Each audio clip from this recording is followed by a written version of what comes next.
Hey everyone, welcome to another exciting episode of Family Moments, where we use really cool object lessons that teach the truth about what matters most. Exactly. And today, we're going to have some fun with this. A crown? Yeah, you know the hat that kings wear? Oh, are we going to watch The Lion King? No, we're not going to watch The Lion King. Oh, are we going to watch King Kong? No, we're not going to watch King Kong either. Or maybe we're going to go to Burger King? Would you calm down? We're not going to Burger King. What we're going to do today is we're going to spend a little bit of time... Oh, wait a minute. We're going to talk about Elvis. No, we're not going to talk about Elvis. Yeah, you know, the king of rock and roll.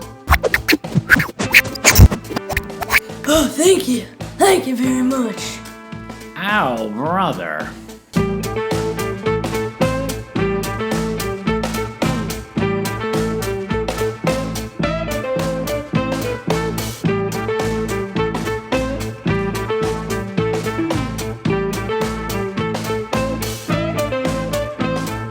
Hey kids, Pastor Robbie here, along with my special co-host, Cameron. Hello. And today, we're going to have some fun learning about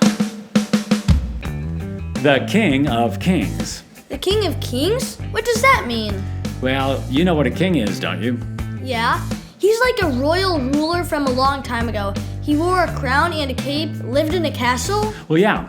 It's hard for us in our modern world to really understand what kings and kingdoms are all about. We think of kings almost like they're cartoon characters like King Ding Dong or King Vitamin, or TV shows like The King of Queens or King of the Hill. Or like Tarzan being called the King of the Jungle? Well, yeah, those are all fun and games, but the real truth is a king is a supreme ruler of a nation or a territory. What he says goes. Like the president? Well, no, even more powerful than a president. Oh man, maybe I can be a king when I grow up. Well, it doesn't really work that way. Kings aren't usually elected like presidents. They're actually born into a kingdom. Interesting. So what's this got to do with Jesus? Well, Jesus talked a lot about the kingdom of heaven. He said his kingdom was not of this world, but from another place. Heaven? Yes, and he will rule over it all. Wait, I thought Jesus was the king of the Jews. Isn't that what the sign on the cross said? Yes, the ruler, Pilate, had that placed on the cross to kind of mock or make fun of Jesus. But the funny thing is, it was true. Jesus wasn't just the king of the Jews, he was the king of all rulers, the king of heaven and earth. Are you sure? Well, let's take a look at our verse for the day. It comes from Revelation 17:14, where it says, "They will wage war against the Lamb," that'd be Jesus, "but the Lamb will triumph over them because he is Lord of lords and King of kings. And with him will be his called, chosen, and faithful followers." So if we follow Jesus, we get to be part of his kingdom. Exactly. This is what Easter's all about. It's why he died on the cross in the first place, to pay the price for our sins. Jesus said no one can see the kingdom of God unless they are born again. You mean put our trust in him and follow him? Exactly. People didn't really know what to make of Jesus. Was he a priest or a prophet or some kind of outcast who did miracles? Was he a dying man with a crown of thorns? Who was he? Even Pilate didn't know. And he asked him, "Are you the king of the Jews?" And he said, "You have said so," is what Jesus replied.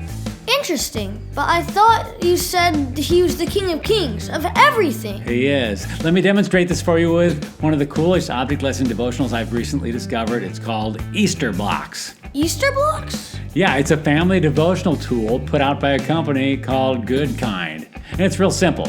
It's a little wooden crate that holds 4 wooden blocks. Families can sit around at the dinner table or perhaps do a devotional before bed by reading a section from the booklet called The One and Only King.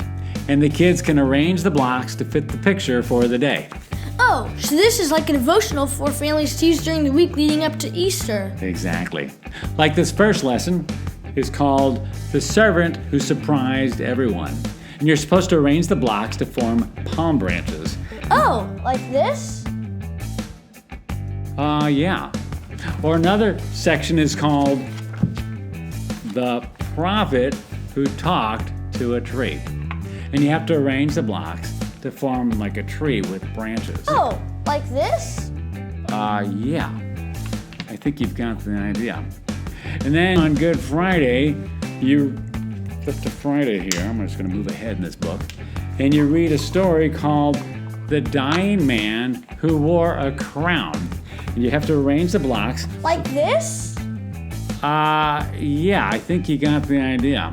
And then you place this black cloth over the blocks until Easter.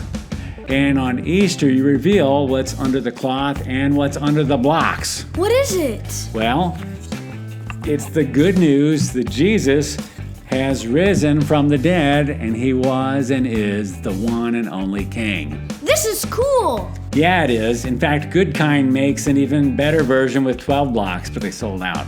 So we're showing the simpler version here. They also make Advent blocks for Christmas. I love it. So can I have this? Well, I have an even better idea. Why don't we give it away to a lucky family? Yeah, mine. Oh, Cameron. Since Good Kind was so nice to partner with us on this object lesson, why don't we open this up to families who want to partner with us as well? You mean the fam club? Exactly. For everyone who is already in or who joins the fam club this week at any level, we'll enter you into our drawing and select one lucky winner, and we'll send this to you just in time for Easter week.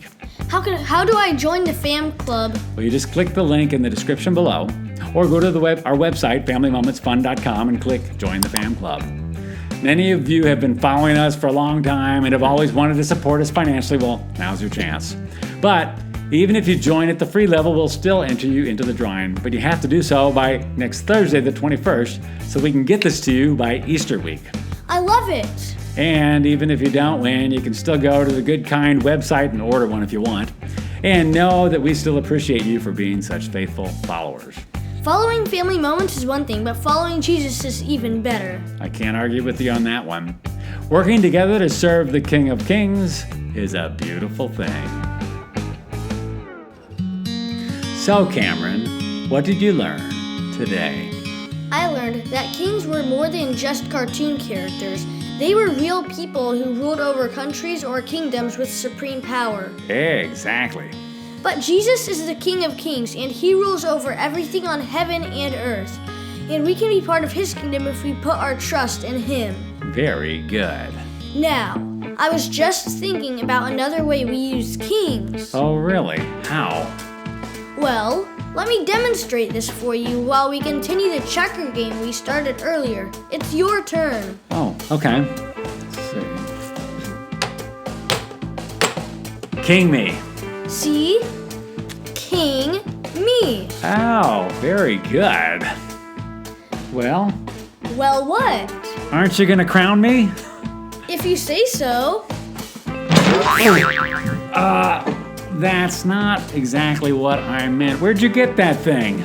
Well, you've heard of the fam club. I like to call this the cam club.